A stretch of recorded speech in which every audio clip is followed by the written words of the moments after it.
But in attitude, in practical, you talk about issue of prayers, which never, was implemented. Even with the present culture of Igbo here, and in terms of organization, it was one out of the civil war.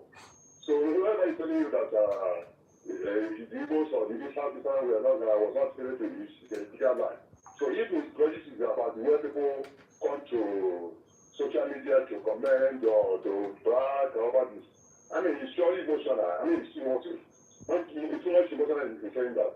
We all know, but we don't pray for such a thing. Like the last speaker that said, that thing wasn't, really an Igbo coup. It's just because, I don't know whether these people that part this Igbo coup, whether they ask those coup letters, whether they converted the virtue of Igbos before they carried out that coup. It was just unfortunate. We don't pray for such a thing, and let us be in mind that we are Nigerians. We are Nigerians are going to defeat. Let us be treated equal as well. Thank you very much. Yeah, thank you very much. Thank you. I think for the issue of no victor, no vanquish, I think you are still on the same page with the last, the person that brought up that issue. So exactly what he said is what you are saying, as if you're together. Maybe you didn't really get in well. Britain and the Soviet Union were the main supporters of the Nigerian government in Lagos, while France, Israel, and some other countries supported Biafra. France and Israel provided weapons for both combatants. You can't beat that. These people, they say they are helping us. I don't understand. Who are you really helping? That is, France and Israel sold weapons to Nigeria. They also sold weapons to Biafra. They let us go and kill ourselves, no problem. Their own is that let them benefit. Let money get into their purse. So these Westerners are not really out there to help us. They are not helping us. They're not helping us. We'll come to the issue of Congo. Then we'll have some discussions. Nigeria's head of state, Yakubu Gowon, accepted Biafra's instrument of surrender 3 days after it was signed on behalf of the Supreme Military Council on the 15th of January 1970 in Lagos, where he admitted the war created untold hardship for Nigerians and declared the now infamous "No Victor, No Vanquished" speech, officially ending hostilities.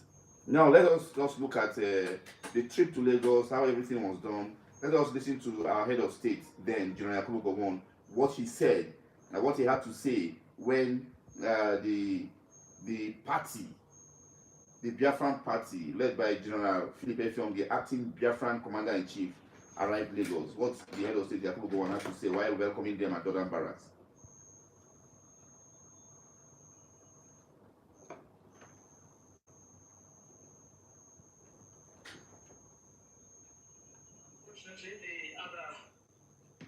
And we have with us today Colonel Osanjo, and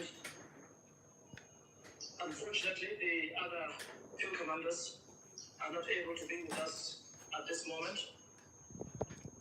We have Colonel Osanjo, who is the commander of 3 Marine Commando, who have been able to capture a number of senior secessionist officers, and he had brought them to Lagos to see us in order to let us have their acceptance of the spirit of one Nigeria. Okay, he said in the spirit of one Nigeria. Yes, that's what he said when the guys arrived Lagos. Now let's hear the commander of the 3rd Marine Commando then, Colonel Olusegun Obasanjo. Yes, he had taken over from Colonel Benjamin Adekunle, who was ill. Benjamin Adekunle was ill. Then his chief of staff, Lieutenant Colonel Godin Alabi Isama, was in charge temporarily before Obasanjo came in. Obasanjo, for the record, then was from the Nigerian Army Engineering Corps. So he came in and took over as the commander of the 3rd Marine Commando. So he negotiated the Biafran surrender in Port Harcourt and later on took the troops, now the senior officers led by General Philip Effiong, to Lagos. Let's hear Colonel Obasanjo's short speech. Formally give up secession and report for reappointment and redeployment. Yeah, you heard Obasanjo there. He was officially handing over the troops, the leaders of the troops from Biafra to the head of state in Lagos. And he said, according to him, he was bringing them in so that they can reappoint them and also reintegrate them into the Nigerian armed forces. Because for people who do not know, immediately after the Civil War, a lot of Biafran officers were reintegrated back into the Nigerian army. A lot of them were reintegrated back into the Nigerian army. But the only thing is that their rank will continue from the rank that they had while they were in the Nigerian army in 1967. That is the rank that they will continue with. That's why some officers who were mates, you see some officers that they were like major generals, in Nigerian army. Then their mates in Biafra that came back to join the Nigerian army will be like colonels, or brigadier generals. So that was exactly what happened at the time. Now let's listen to the acting commander of Biafra, General Philip Effiong, what he had to say after Obasanjo had handed them over to General Yakubu Gowon in Lagos. And I would like, therefore, to take this opportunity to say that I, Major General Philip Effiong, officer administering the government of the Republic of Biafra, now wish to make the following declaration. That we affirm we are loyal Nigerian citizens and accept the authority of the Federal Military Government of Nigeria. That we accept the existing administrative and political structure of the Federation of Nigeria. That any future constitutional arrangement will be worked out by representatives of the people of Nigeria. That the Republic of Biafra hereby ceases to exist. Yeah, that was a speech that effectively put an end to the Biafran cause. And for those persons who were alive at that time, they can tell you that Nigeria fought so hard. Hello, yeah. I just listened to the speech delivered by General Philip Effiong, who is the master, who is the heading the signatory to the instrument of surrender. Okay, listen to him with attention. He said they have now aligned their thoughts with the federal government of Nigeria and any political structure. And then the apparatus ceased to exist. So you see, I'm saying this so that those professionals should understand fully well and know that there is no room for referendum in Nigerian constitution, let alone you form a parallel government. You cannot have a state in a state. These guys have gone through the harrowing experience and they have learned from their lessons and they have decided rationally to align their talk with the federal government. So whosoever is saying that he wants to move out of Nigeria, it is practically impossible and humanly impossible. And that's my take. Thank you very much, Ali Garba, for your contribution. So that effectively put an end to the Biafran cause. And the integration was massive. The federal government even had to form the National Youth Service Corps so that we integrate ourselves more. They're sending students from eastern Nigeria to the north, sending students from north to the east, sending from west to southeast, and south and all that. Hello, good morning. Your name and where you're calling from? Yeah, good morning. This is Kingston. I'm calling again. I just wanted to say that, there's a need for us to, sometimes when we are trying to be nationalistic, in our quest to be nationalistic, sometimes we feel that we need to cover some things and try to make them look, sound, just try to make them feel acceptable or politically correct. Yeah, they call it diplomacy. Now, somebody says that school is not an Igbo school. That they confirm the generality of Igbo for it to become an Igbo school. Hello, the same number of people, the same people, if a bandit attacks somewhere and they are Fulani, you say that the Fulani are killing people. You don't say that. You don't say certain people. You don't say Fulani. You say that there is a genocide. I just went to America to sponsor a bill to say that Fulani are killing Christians. You say Fulani, is it the Fulani control with all Fulani to agree and the Fulani to agree? Before you say that, if two soldiers or three soldiers go to attack these civilians, you say that the army has failed. Did you say you used to say only two soldiers? You blame those soldiers. Speaking the number of people that hold position in a tribe, they try to do something like that. You tag the tribe. You don't know because what happened? Why was it that Ojukwu was present that time? Why was it that in fact what they did? The I'm going to see. Oh, I lost that. Thank you. You can call again. Then quick now, let's go to international events. Let's go to international events. Hello, good morning. Your name and where you're calling from? Ferdinand, my brother, good morning. Yeah, good morning.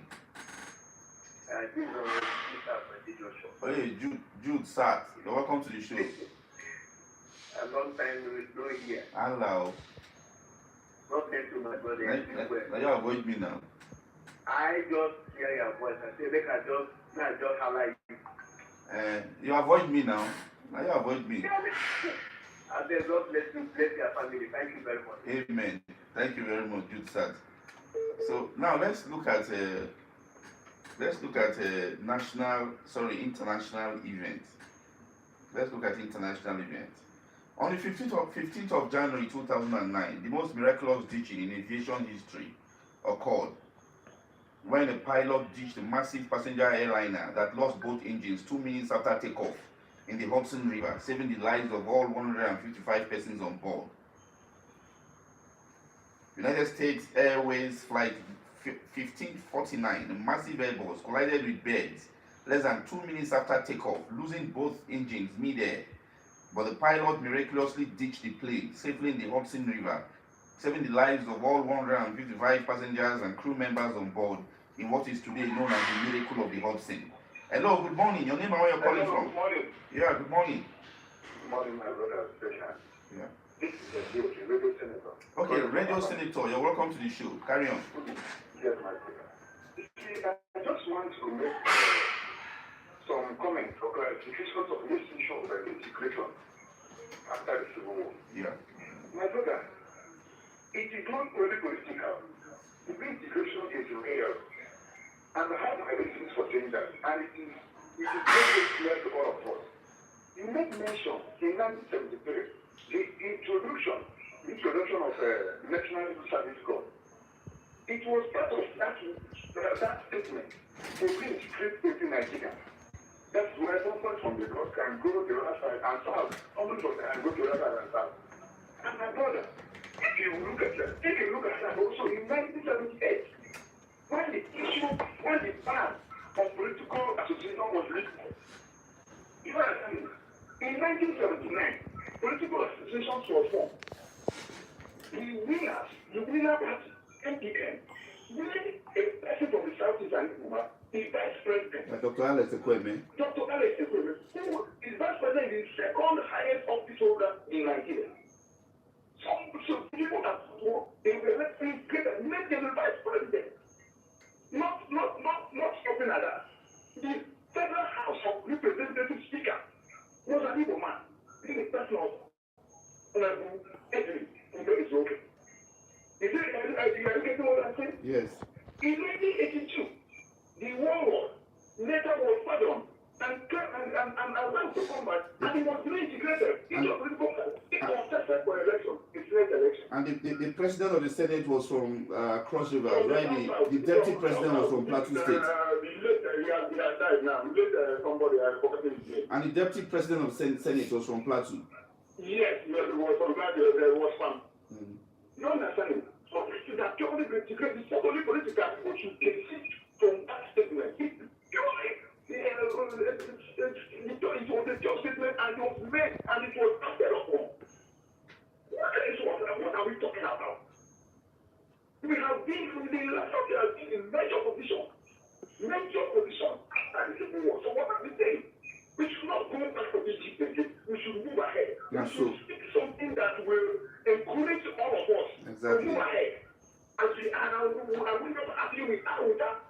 When we're going about nobody in all the parts of the country, are we not happy about that? So why should people be bringing some ethnic sentiment that does not matter?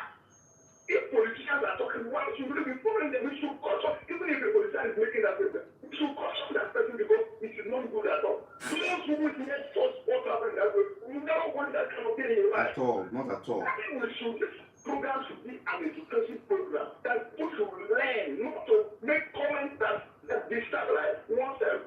It is uncomfortable for somebody to come and say that's kind of political. Can you allow the people to give us this political statement? When that doesn't happen,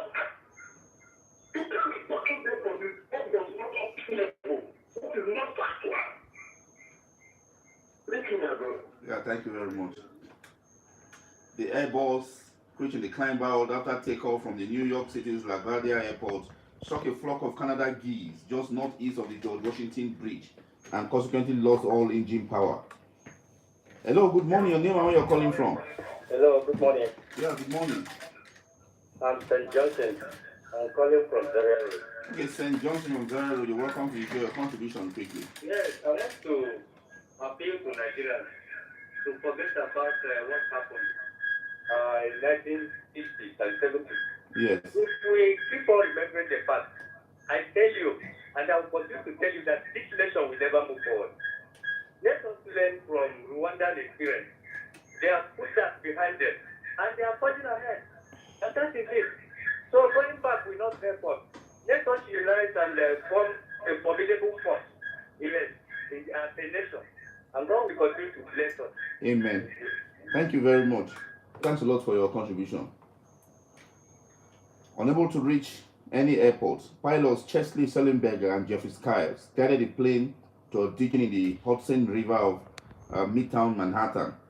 All 155 people aboard were rescued by nearby boats and there were few serious injuries. The accident came to be known as the Miracle on the Hudson, and the National Transportation Safety Board official described it as the most ditching in aviation history. The board rejected the notion that the pilot could have avoided ditching by returning to LaGuardia or diverting to nearby Peterborough Airport. The pilots and flight attendants were awarded the Master's Medal of Guild of Air Pilots and Air Navigators in recognition of their heroics and unique aviation achievement.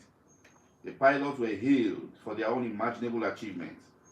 The pilot in command at the time was 57-year-old Chesley B. Sullenberger, a former fighter pilot who had been an airline pilot since leaving the United States Air Force in 1980. At the time, he had logged in 19,663 total flight hours, including 4,765 in an A320. He was also a glider pilot and expert on aviation safety. The first officer was 49-year-old Jeffrey B. Skiles, who had accrued 15,643 career flight hours, but this was his first Airbus A320 assignment since qualifying to fly it. One day these books might help you. Just read these books because we can learn a lot from people's experience in life. A 2009 memo written by Chesley Sullenberger and Jeffrey Zaslow, not Jeffrey Skiles, Jeffrey Zaslow, describing the event of U.S. Airways Flight 1549. That flight now has become one of the most popular airplanes in the United States. Flight 1549, United States Airways Flight 1549. So you can get these books online and study them, particularly for students of aviation. Well, it doesn't mean any other person can also study. For the purpose of history, you can study and just get hold of that. Now let's look at politics on the African continent. On the 16th of January 2006, Ellen Johnson Sirleaf was sworn in as Liberia's new president, thus becoming Africa's first female head of state. She became Africa's first female elected head of government. Ellen Johnson Sirleaf had served as the 24th president of Liberia from 2006 to 2018. Born in Monrovia to a Gola father and Crew German mother, Sirleaf was educated at the College of West Africa before moving to the United States of America, where she studied at Madison Business College and Harvard University. She returned to Liberia to work in William Tolbert's government as Deputy Minister of Finance from 1971 to 1974, and later went on to work for the World Bank in the Caribbean and Latin America. She returned to work for the late President Tolbert's government.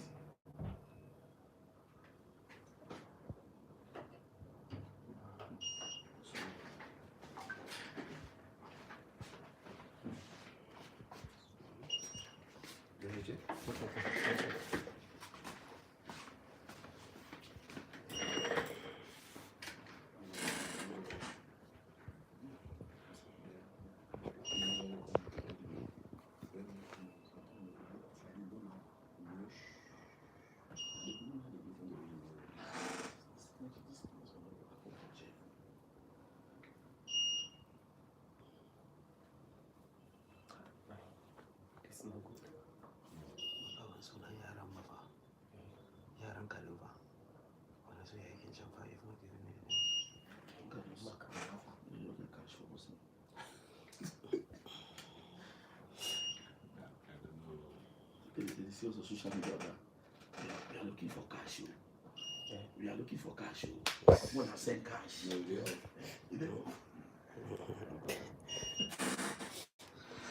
It's your phone. You post it?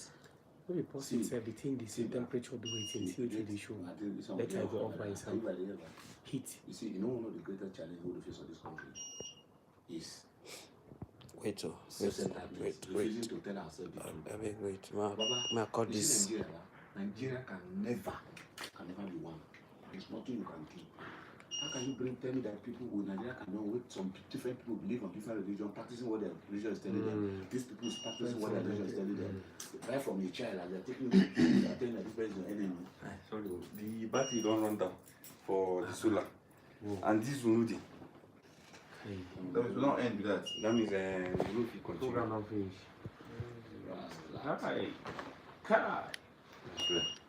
You go finish the remaining for TikTok now. But the place will be dark. I'll go on light too. Phone light.